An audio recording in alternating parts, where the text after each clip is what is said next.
তুরস্কের ক্লাব ট্রাবজনস্পরে যোগ দিয়ে ক্যারিয়ারের নতুন অধ্যায় শুরু করতে যাচ্ছেন মোহাম্মদ সালাহ। এর মধ্যেই পুরনো এক আইনি জটিলতায় পড়েছেন মিশরের এই তারকা ফরোয়ার্ড। বকেয়া আইনি ফি সংক্রান্ত একটি মামলায় তাকে সশরীরে আদালতে হাজির হওয়ার নির্দেশ দেওয়া হয়েছে। আদালতের নির্দেশ অনুযায়ী আগামী 6 সেপ্টেম্বর সালাহকে আদালতে উপস্থিত হয়ে শপথ নিতে হবে।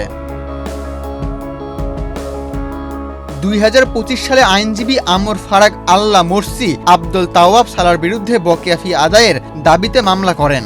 Gold's Gym across 30+ countries with over 700+ locations worldwide. Train anywhere, belong everywhere.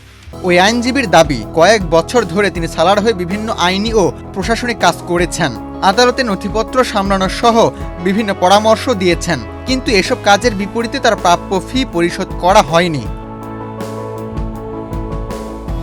তবে আইনজীবীর এসব দাবি পুরোপুরি অস্বীকার করেছেন সালাহ।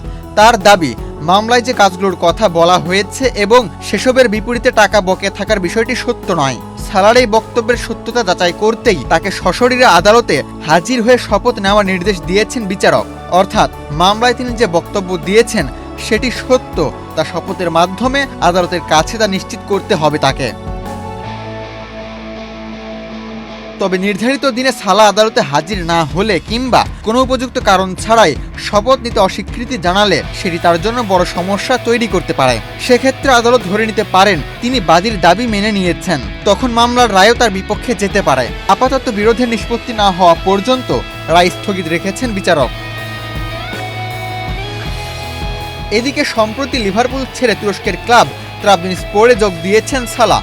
আগামী 15 আগস্ট কাশিম পাশার বিপক্ষে ম্যাচ দিয়ে তুর্কি লিগে তার অভিষেক হতে পারে। আবু তালহা, বাংলাদেশ প্রতিদিন।